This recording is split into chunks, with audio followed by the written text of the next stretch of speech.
ജയ്തു എന്ന് പറഞ്ഞ ആളിനെ വിളിച്ചിട്ട് പറഞ്ഞ് പോലീസുകാരുടെ നമ്പർ വേണമെന്ന്. അന്നേരം ചോദിച്ചാൽ എന്തിനാണ്?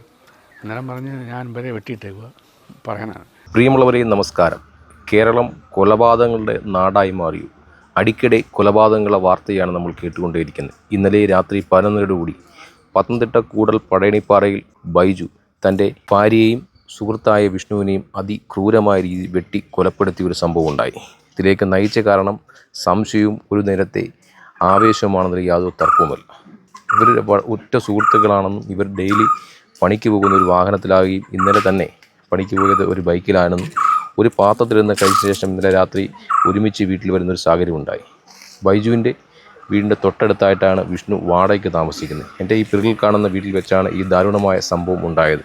ഇന്നലെ രാത്രി 11 മണിയോടുകൂടി ബൈജുവിൻ്റെ ഭാര്യ വൈഷ്ണവിയുമായി വലിയ രീതിയിൽ വഴക്കുണ്ടാക്കി. ഫോണിൽ കണ്ടതിൻ്റെ മെസ്സേജിൻ്റെ എന്തോ അടിസ്ഥാനത്തിലാണ് വൈഷ്ണവിയെ വളരെ ക്രൂരമായി മർദ്ദിക്കുകയും വൈഷ്ണവി ഈ പ്രാണഭയത്തെ തുടർന്ന് ഓടി വിഷ്ണുവിൻ്റെ വീട്ടിലേക്ക് കടന്നു ചെല്ലുകയും അങ്ങനെ അവിടെ വെച്ചു ബൈജു താൻ ഉപയോഗിച്ചിരിക്കുന്ന തൻ്റെ വെട്ടുകത്തി ഉപയോഗിച്ച് വളരെ ക്രൂരമായി മർദ്ദിക്കുകയും വെട്ടി പരിക്കേൽപ്പിക്കുകയും ആ വെട്ടിൽ വൈഷ്ണവി മരിക്കുകയുണ്ടായി. ഈ സൗണ്ട് കേട്ടാണ് ഉറ്റ സുഹൃത്തായ വിഷ്ണു വീടിൻ്റെ ഉള്ളിൽ നിന്ന് ഇറങ്ങി വരികയും ആ വിഷ്ണുവിനെയും ആ തൽക്ഷണം അവിടെ വെച്ച് വെട്ടിക്കൊലപ്പെടുത്തിയ ഒരു സംഭവം ഉണ്ടായി. അവരെല്ലാം നമ്മളോട് നല്ല സഹകരണത്തിരുന്ന പിള്ളേരെ. എന്താണെന്ന് ചേച്ചി അന്വേഷിച്ചപ്പോൾ എന്തോന്നും നമുക്കറിയത്തില്ല. അവർ ഇന്നലെ വരെയും രണ്ടുപേരും ഒരു പാത്രത്തിൽ ഉണ്ണിയെ കുടിക്കുകയും ചെയ്തവരാ. അതുപോലെ സ്നേഹത്തിലിരുന്നു. കാര്യം എന്തുവാന്ന് ചോദിച്ചാൽ നമുക്കറിയത്തില്ല. നമ്മളോട് ഇങ്ങനെ പറഞ്ഞിട്ട് നമ്മളിവിടെ ഒരു വഴക്ക് പ്രശ്നം ഉണ്ടായെന്ന് അറിഞ്ഞിട്ട് ഞാനിവിടെ വന്നിട്ട് ഇത്രയും സംഭവം ആരെ വിളിച്ചറിയിച്ച ചേച്ചി? എന്നെ എൻ്റെ സഹോദരനെ വിളിച്ചത്. ഈ ബൈജു പിന്നെ ബൈജു വേറെ ആരും വിളിച്ച പിന്നെ ആരും വിളിച്ചില്ല. ബൈജുവിൻ്റെ അമ്മാവനെ തന്നെ വിളിച്ച് പറയുമായിരുന്നു. അതുപോലെ മാമിയും കുടിഞ്ഞോട്ട് വാ, വണ്ടിയും കുടിഞ്ഞോട്ട് വാ എന്ന് പറഞ്ഞ് അവർ രണ്ടുപേരോട് വണ്ടിയും കൊണ്ട് ഇവിടെ വന്നപ്പോൾ ഈ സംഭവം അറിയുന്നു. അതിനു മുമ്പ് ഞാനൊന്നും അറിഞ്ഞില്ല. ഞാൻ രാവിലെ അറിയുന്നത്. ന്യൂസുകളൊക്കെ ഗൾഫിലൊക്കെ ഉള്ളവർ അറിഞ്ഞു കഴിഞ്ഞു. ഗൾഫിൽ നിന്ന് എൻ്റെ ആങ്ങളുടെ മുമ്പ് വിളിച്ചപ്പോഴാണ് ഞാൻ സംഭവം അറിയുന്നത്. ഇവർ ഈ ഫോണിൽ കാണുന്ന മെസ്സേജാണ് ഇത്രയും പ്രശ്നമെന്ന് പറയുന്നു. ഇവിടൊക്കെ ഉള്ളവർ ഇങ്ങനെ പറയുന്നു. നമുക്കെല്ലാം ഒന്നും അറിയാം. കുഞ്ഞുങ്ങളിപ്പോൾ എത്ര വയസ്സുള്ളവരാണ്? കുഞ്ഞുങ്ങൾ ഒരു മോള് 10 വയസ്സും മോനും 5 വയസ്സും. അവരിപ്പോൾ എവിടെ?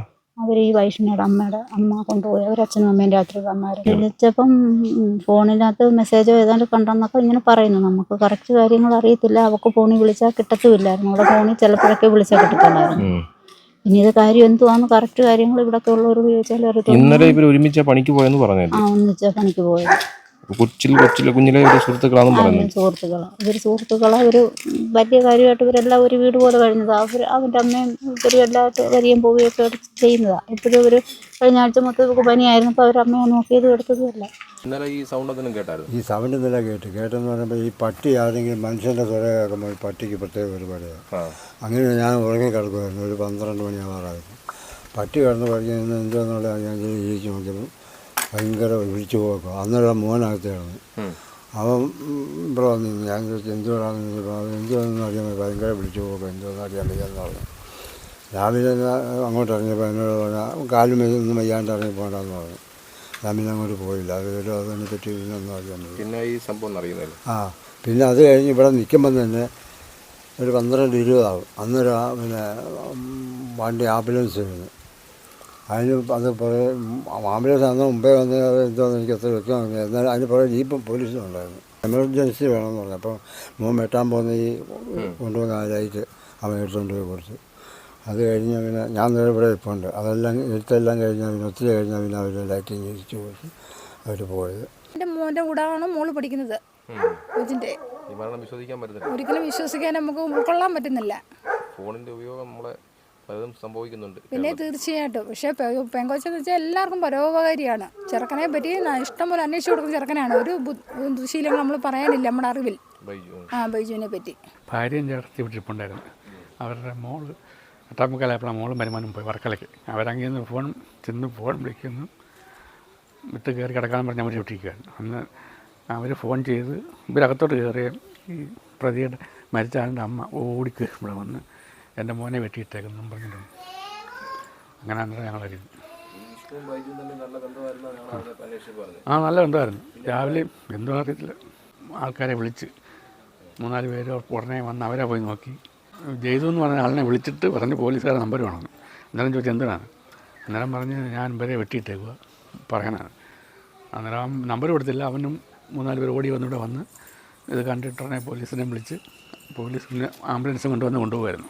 ഇതിൻ്റെ തൊട്ടുപിറകിലായി ഫോറൻസിക്കിൻ്റെയും മറ്റും വിദഗ്ധ പരിശോധന നടത്തുകയാണ്. അതുപോലെ തന്നെ കൂടുതൽ ഇതുമായി ബന്ധപ്പെട്ടുള്ള എല്ലാ പ്രാഥമിക അന്വേഷണം നടത്തിയിരിക്കുന്നത്. എന്താണ് ഈ കൊലപാതകത്തിലേക്ക് നയിച്ച കൂടുതൽ കാര്യങ്ങൾ അറിയണമെങ്കിൽ പോലീസിൻ്റെ അന്വേഷണത്തിൽ കൂടി മാത്രമേ നമുക്ക് അറിയാൻ സാധിക്കത്തുള്ളൂ. നാട്ടുകാരും അയൽവാസികളും ഒക്കെ ചോദിച്ചപ്പോൾ ഇവർ വളരെ സുഹൃത്തുക്കളായിരുന്നു. പക്ഷേ എന്തോ സംശയം ഫോണിൻ്റെ മെസ്സേജ് മറ്റോ കണ്ടതിൻ്റെ അടിസ്ഥാനത്തിലാണ് ഈ ബൈജുവായ വ്യക്തി തൻ്റെ ഉറ്റ സുഹൃത്തായ ബാല്യകാല സുഹൃത്തായിരുന്ന വിഷ്ണുവിനെ അതിക്രൂരമായ രീതിയിൽ കൊലപ്പെടുത്തിയ ഒരു സംഭവം ഉണ്ടായിരിക്കുന്നത്. എന്തായാലും ഇതിൻ്റെ ഞെട്ടൽ മാറാതാണ് ഈ നാട്ടിലെ ആളുകൾ നമ്മളോട് പ്രതികരിച്ചത്.